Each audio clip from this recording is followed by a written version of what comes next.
नमस्कार सर्वांना. श्री स्वामी समर्थ. दिगंबरा दिगंबरा श्रीपाद वल्लभ दिगंबरा. तुमचं सगळ्यांचं आपल्या स्वामी सहित सेवा या चॅनलमध्ये स्वागत आहे. एक विनंती आहे की आमचे जर व्हिडिओज तुम्हाला आवडत असतील तर प्लीज लाईक, शेअर आणि सबस्क्राईब करायला विसरू नका. बघा, आता 9 डिसेंबरपासून आपण सगळी लोक गुरुचरित्र पारायणाला बसणार आहोत. तर 9 डिसेंबर ते आपण पूर्ण 7 दिवस गुरुचरित्राचा सप्ताह आपण करणार आहोत. तर हे जे नियम अटी काय आहेत त्याच्याबद्दलचा व्हिडिओ उद्या नक्की येईल. तर आज आपण गुरुचरित्र जेव्हा आपण वाचणार आहोत त्या दिवशी जे आपण पारायण करणार आहोत त्याची पूजा मांडणी आपण कशी करावी ते आज आपण बघणार आहोत.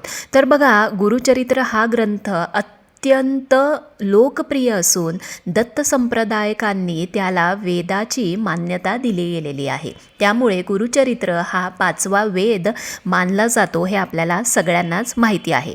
बघा, ह्या ग्रंथाचं पारायण केल्याने एखादे गंभीर संकट किंवा गंभीर समस्येपासून तुम्हाला बाहेर पडण्याचा मार्ग सापडतो किंवा महाराज तुम्हाला मार्ग दाखवतात. या ग्रंथाचे जर पारायण केले तर आजार किंवा आदिव्याधी जर काही असतील तर ते नष्ट होतात. मनुष्याचे दुःख हे नष्ट होते किंवा त्याला त्यातून मुक्तता मिळते. घरामध्ये गुरुचरित्र वाचनाने नकारात्मक वातावरण हे सकारात्मक होऊन आनंद, चैतन्य व प्रसन्नता घरात निर्माण होते. पितृदोष किंवा वास्तुदोष यावरती उपाय म्हणून घरात वर्षातनं एकदा तरी गुरुचरित्राचे पारायण हे नक्की करावे.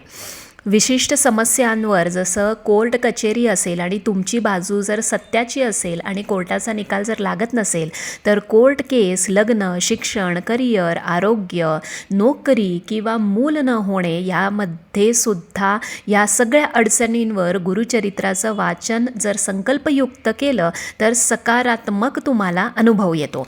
तर बघा, आता गुरुचरित्र पारायण तुम्ही 9 डिसेंबरपासून सुरू करणार आहे. तर त्या दिवशी तुम्हाला सकाळी उठायचं आहे.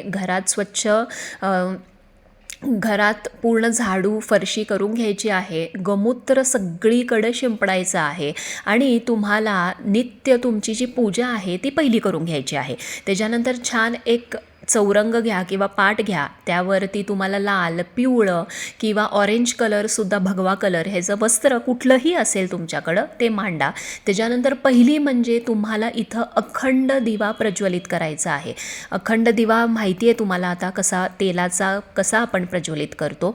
मोठी वात घ्या की ते 7-8 दिवस चालेल आणि दिव्याला हळद कुंकू लावून फूल अर्पण करून क्षता घालून ओम दीपदेवताभ्यो नमः असं म्हणायचं आहे.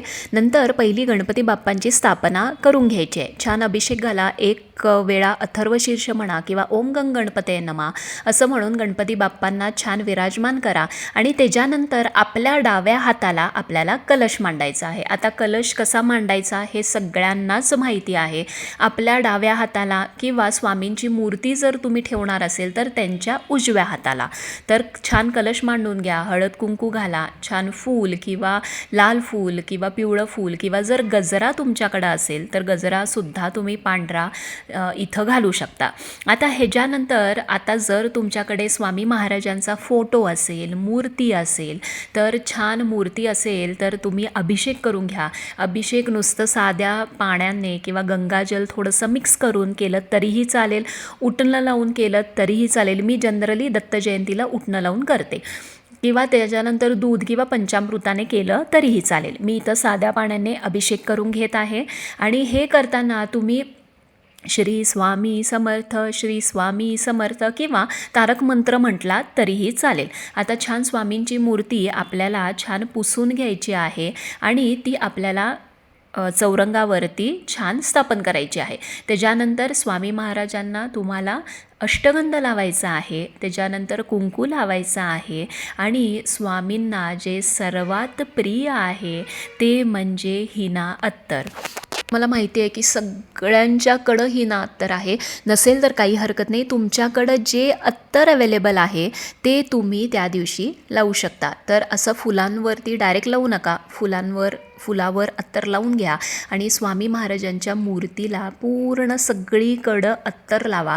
बघा, मोठी मूर्ती असे ना, छोटी मूर्ती असे ना, भाव आपला हा शुद्ध आणि चांगल्या मनाने भाव आपला खूप चांगला पाहिजे. स्वामी महाराजांच्यापर्यंत ते नक्की पोचतं. तर छान इथं अत्तर लावून घ्यायचं आहे. मग तुम्हाला जे कुठलं तुमच्याकडं वस्त्र आहे, आता मार्गशीर्ष सुरू आहे आणि आपण पारायण करणार आहे म्हणून मी पिवळं वस्त्र इथं घातलेलं आहे. तर तुम्ही तुमच्याकडं कुठलंही जे वस्त्र असेल ते तुम्ही घालून घ्या. नंतर स्वामी महाराजांना जर तुम्हाला हार अर्पण करायचा असेल किंवा माळ अर्पण करायची असेल ती सुद्धा तुम्ही करू शकता. इथं गुरुचरित्र पारायण करताना आपल्याला जर दत्त महाराजांचा फोटो तुमच्याकडं अगदी छोटा असेल तरीही चालेल, मूर्ती असेल तरी त्यालाही अभिषेक करून त्याची स्थापना करायची. नसेल तर स्वामींची मूर्ती किंवा फोटो ठेवलं तरी चालेल. इथं माझ्याकडं दत्त महाराजांचा फोटो आहे, तर इथं म्हणून मी हा स्वच्छ आता पुसून घेते आणि हा आपण इथं चौरंगावर आपल्याला ह्याची स्थापना करून घ्यायची आहे. त्याचबरोबर आपल्याला छान अष्टगंध महाराजांच्या फोटोला लावून परत कुंकू लावून त्यांना छान फुलं ही अर्पण करून घ्यायची आहे. इथं मी फोटोला छान फुलं अर्पण केलेली आहेत, घातलेली आहेत. पिवळी फुलं जनरली मी मार्गशीर्ष महिन्यामध्ये पूर्ण घालते, कारण गुरूंना पिवळी फुलं ही खूप आवडतात. त्याच्यानंतर तुम्हाला शंखाची आणि घंटीची ही स्थापना करून त्यांना फूल घालून तुम्हाला त्यांची पूजा करून घ्यायची आहे. आता इथं तुम्ही हे सगळं झाल्यानंतर बघा, तुम्हाला बरोबर या चौरंगाच्या इथं तुम्हाला 1 ग्लास पाणी ठेवायचं आहे आणि खडीसाखर किंवा दूध साखर किंवा साखर ठेवायची आहे नैवेद्यासाठी. तुम्ही जेव्हा पारायणाला बसणार आहेत त्याच्यापूर्वी ह्या सगळ्या गोष्टी तुम्हाला करून घ्यायच्या आहेत. हे झाल्यानंतर तुम्हाला बरोबर समोर, मांडणीच्या समोर एक पाट घ्या, चौरंग घ्या किंवा काही स्टडी टेबल असेल छोटं ते घ्या आणि त्याच्यावर तुम्हाला गुरुचरित्राची पोथी जी आहे ती अशीच, आता हा माझा ब्लाऊज पीस आहे, ही वर्षभर कायम पोथी अशीच ब्लाऊज पीसमध्ये राहते. तर तुम्हाला ब्लाऊज पीसमध्येच किंवा काही तुमचं कुठलं छान कोरं कापड आहे त्याच्यामध्ये तुम्हाला गुंडाळून ठेवायची आहे. ओपन कधीच ठेवायची नाही. जेव्हा आपण वाचतो तेव्हाच ती पोथी ओपन करायची. आता इथं सगळं दिलेलं आहे, तुम्ही कसं वाचायचं आहे. पहिल्या दिवशी 1 ते 9 अध्याय, दुसऱ्या दिवशी 10 ते 21 असे तुम्हाला 7 दिवसांचं पारायण करायचं आहे. पहिली स्वामी स्तवन, त्याच्यानंतर 1 खेपा गणपती अथर्व शीर्ष, 1 माळ गायत्री मंत्र, 1 माळ श्री स्वामी समर्थ. हे दररोज तुम्हाला पहिली सगळं करून मगच अध्यायाला सुरुवात करायची आहे. आणि जेव्हाही तुम्ही सगळं संपवता तेव्हा ती पोथी परत झाकून ठेवून तुम्हाला पोथीला हळद कुंकू आणि फूल अर्पण करून छान तुम्हाला धूप दीप हे सगळं पोथीला दाखवून तुम्हाला छान आरती करून घ्यायची आहे. आता ह्या दिवशी तुम्ही कुठलीही आरती म्हटली तरीही चालेल. पहिली गणपतीची, मग दत्त महाराजांची, स्वामींची, देवीची, असं 4 आरत्या म्हटल्या तरी चालेल. 3 आरत्या सहजी आपण करत नाही, पण 4 आरत्या म्हटल्या तरीही चालेल. आता नैवेद्य काय, बरं, एक इम्पॉर्टंट गोष्ट की जेव्हा तुम्ही वाचायला बसणार आहात त्याच्या अगोदर 2 तुम्हाला आसनं मांडायची आहेत. एक तर आपलं आसन, आपल्या बरोबर बाजूला एक आसन तुम्हाला मांडून ठेवायचं आहे. ते म्हणजे असं म्हणतात की जेव्हा जेव्हा आपण पारायण करतो एकदा तरी 7 दिवसांमध्ये दत्त महाराज किंवा स्वामी महाराज आपलं पारायण ऐकण्यासाठी आपल्याकडं येतात आणि जेव्हा ते आले तर त्यांना बसण्यासाठी हे आसन कायम रेडी असलं पाहिजे. त्यामुळे जेव्हाही तुम्ही पारायणाला बसता तेव्हा ते आसन, दोन्ही आसनं घालायची, आपली आणि महाराजांची. आणि त्याच्यानंतर अजिबात पोथी हलवायची नाही. 7-8 दिवस जोपर्यंत आपलं पारायण संपत नाही तोपर्यंत पोथी हलवायची नाही. आता नैवेद्य म्हणून तुम्ही दुपारी जे बिना कांदा लसूण करणार आहेत ते तुम्ही स्वामी महाराजांना दाखवू शकता. जर दुपारचीच भाजी उरली आणि ती जर तुम्ही रात्री खाणार असेल तर रात्रीच्या आरतीच्या वेळेला तुम्ही एक फळ दाखवू शकता किंवा खडीसाखर दाखवू शकता किंवा तुमच्याकडं जर काही स्वीट असेल ते दाखवू शकता.